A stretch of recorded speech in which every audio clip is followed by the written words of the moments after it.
Hey everyone, and welcome to Keep Reading.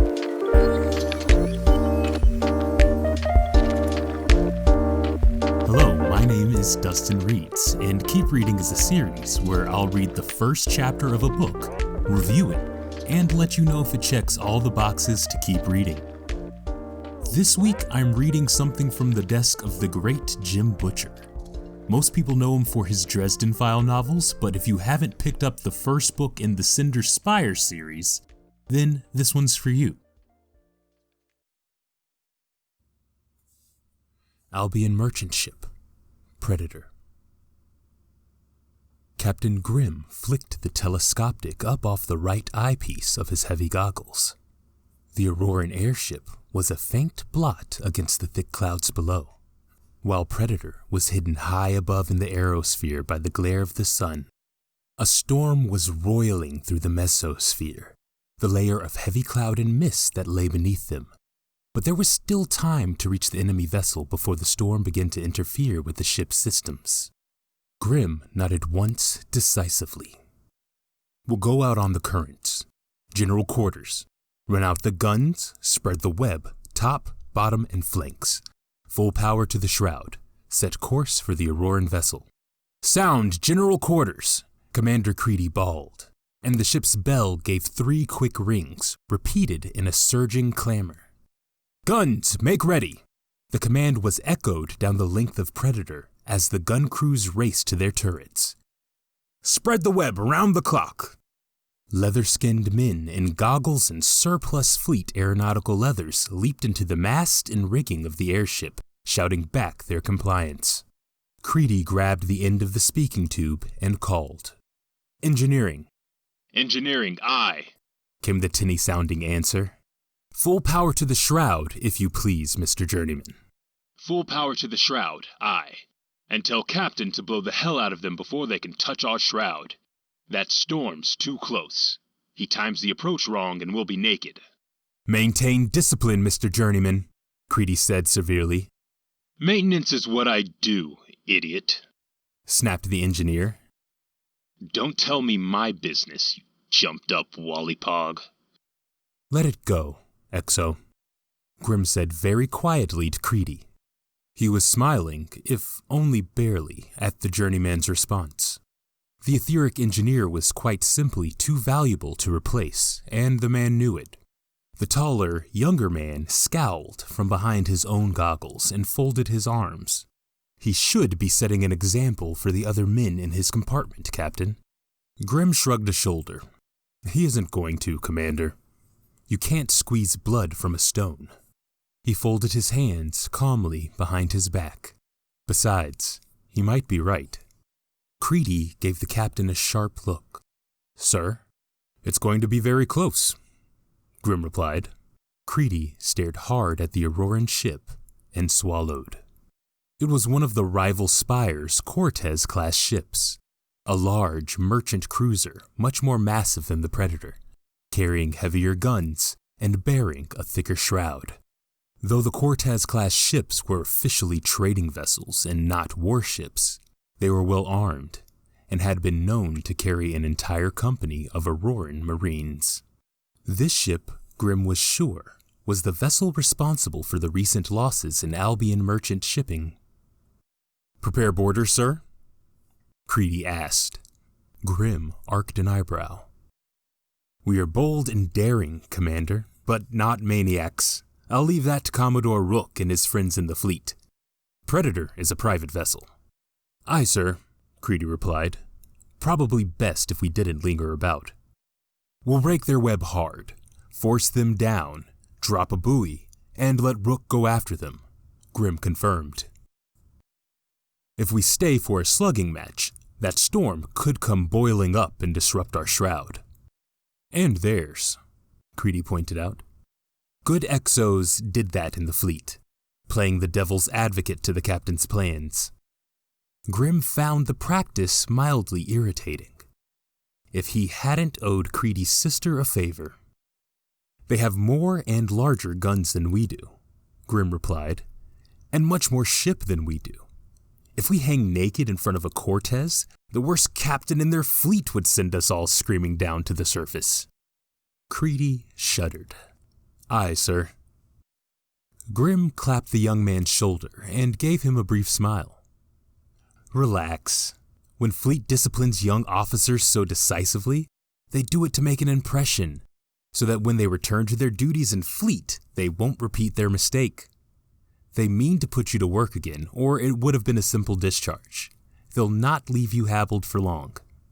Then you'll be clear of Predator and in a properly armored hull again." "Predator is a fine ship, Captain," Creedy said stoutly. "Just a little more fragile than I'd like." And Grim thought considerably less fragile than he knew. "Buck up, XO.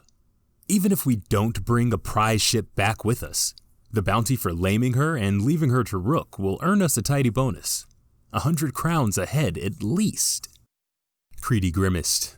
While Rook rakes in hundreds of thousands of crowns in prize money and buys his house a few more counselors, Grim closed his eyes and lifted his chin slightly as the men unreeled the nearly transparent ether silk webbing. He didn't need to watch to know the way the etheric web would change as the power runs carried electricity to it, making it stir and rise, becoming seemingly weightless. It caught the invisible currents of etheric energy coursing through the aerosphere, and the translucent silk strands spread like great cobwebs for a good 200 feet around the vessel itself, caught the force of the unseen etheric currents coursing through the skies, and began pulling Predator forward. The slender ship gathered speed rapidly. The wind rose, cold and dry. Distant thunder from the sullen storm rumbled through the thin air. The thought of Commodore Hamilton Rook gaining even more influence in the Spire didn't particularly trouble Grim. Most of the affairs of Spire Albion didn't trouble him. Let the Trogs and the Spires chew one another's lips off, if that's what suited them. As long as he had Predator, he had everything he needed. Kettle, the sailor at the control grips of the ship a few feet behind and above Grim and Creedy, let out a short whistle. Grim turned and lifted an eyebrow. "Mr. Kettle?" The grizzled sailor nodded down towards the approaching storm with his chin. "Skipper, you might consider a steeper descent than normal. Gravity will get us there quicker, and if the exchange doesn't go well, we can just go right on past them into the clouds." "Mind yourself, Aeronaut," Creedy snapped. "If you have a suggestion, you can pass it to the captain through me. Those are the regulations on a fleet vessel." "XO, this isn't a fleet vessel," Grim said quietly. "This is my ship. Let me think." Mr. Kettle's suggestion had merit. The extra speed of the dive would make the gunnery tricky, but their ship was sound, and they shouldn't need miraculous shooting to disable the enemy ship in a surprise attack.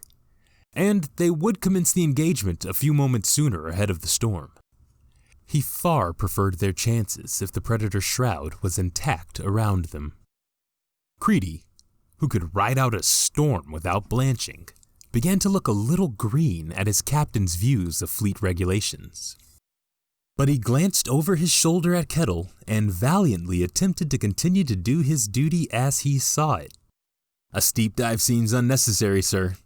In all probability, they won't even realize we're upon them until the guns open up." "We're a long way from home, XO. I'd rather not deal in probability." Grim nodded back to the older sailor. "We'll do it your way, Mr. Kettle. Inform the gun crews to adjust their firing angles." "Aye, sir." Grim tilted his head and considered the strong breeze blowing across the deck. "Mr. Creedy," he said, "have the men rig sail, if you please." Creedy paused and blinked in surprise. "Captain?" Grim didn't blame the younger man for his reaction. Few airships utilized wind sails these days. Steam-driven propellers and the new, Screw-like turbines were the preferred means of locomotion in the event a ship dropped out of the aerosphere or was becalmed in some portion of the sky without etheric currents strong enough to propel a vessel. But sails had advantages of their own. They didn't require bulky, heavy steam engines to function, and they were, compared to steam engines at least, nearly silent. It was funny, Grimm mused, how often in life a bit of judicious silence could come in handy. Keep them reefed for now, Grimm said, but I want them ready. Aye, sir, Creedy said, with even less enthusiasm than a few moments before. But he relayed the commands firmly. After that, there was little to do but wait as the Predator took position for her dive. Standard battle gear included a harness with a number of attachment points on it. A lifeline was a 6 to 9 foot length of heavy, braided line or leather with a clip on either end, and every man was required to have 3 of them on him when general quarters was sounded. Grimm and Creedy both hooked a pair of lines to various rails and rings set about the airship for that exact purpose, cinching them in tight. Once fastened in, Grimm paused to straighten his uniform. As the captain of an Albion merchant ship, he was not strictly required to wear one, but the crew had commissioned one for him after their first highly successful run as privateers. It was identical to the uniform of Fleet, but instead of his leathers being colored deep blue with gold trim, they were jet black trimmed in blood red. The 2 broad stripes of an airship captain adorned the end of each sleeve of his long coat. The coat's skull-shaped silver buttons had seemed a bit excessive to him, but he had to admit they did lend the outfit a credibly piratical air. Last of all, as always, he cinched tight the strap of his peaked cap, securing it tight to his head. Aeronauts considered it very bad luck for the captain to lose his cap when his ship dived into battle, and Grimm had seen too many odd things in his day to be entirely liberated from the superstition himself. It took several moments to cover the miles of distance between the Auroran vessel and Predator, and tension mounted the entire while. Thick in the chill air, its rigidity visible in the spines of the gunners and aeronauts. Ship-to-ship combat was the most destructive violence known to man, and everyone on Predator knew it. Grimm played his role as he always did. The men were permitted to be nervous and fearful. It was the only sane response to their situation, after all.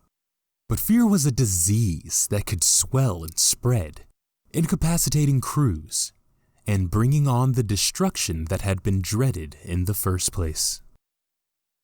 The captain was allowed no such luxury as fear.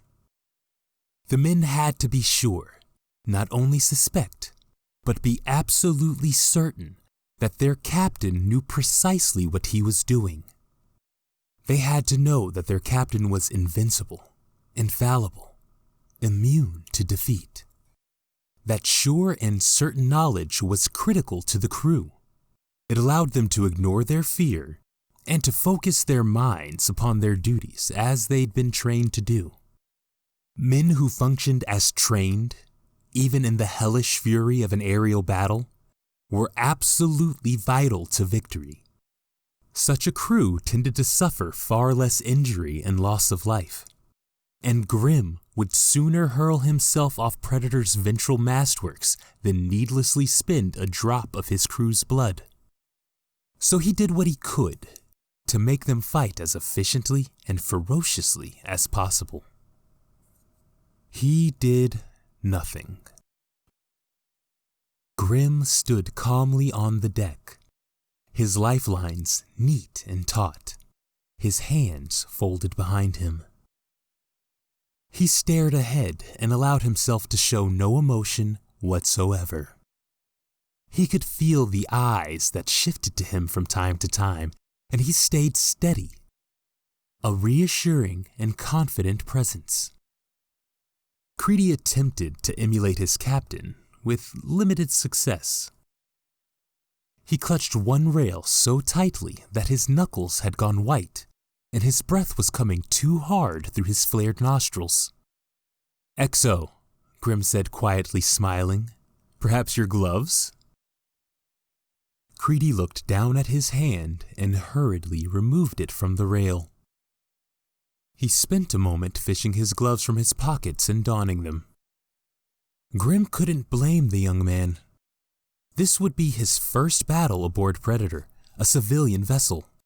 Built of little more than wood, she was not clad in the sheets of brass and copper-shrouded steel armor a military vessel boasted. Should enemy fire penetrate her shroud, every blast would inflict hideous damage upon the ship and her crew alike. And a lucky shot could destroy her core crystal, unleashing a blast of energy that would spread both ship and crew across miles and miles of sky. Creedy's fears were grounded in years of experience upon warships of Spire Albion's fleet. Everything he knew told him that he was about to engage in a battle that could very well end in mutual annihilation. That Grim was taking a horrible risk. It wasn't the Exo's fault that he had never fought upon Predator before. It was time. His ship was in position, perhaps a mile and a bit more above the Auroran vessel. "Sound maneuvers," Grim called. The ship's bell began to ring in a rapid staccato, a last warning to the ship's company to secure safety lines before Predator went into battle. Grim felt a wolfish grin touch his mouth. He reached up to tighten the band of his peaked cap in preparation for the dive and nodded slightly to one side. "Mr. Kettle," he said, "you may begin your dive."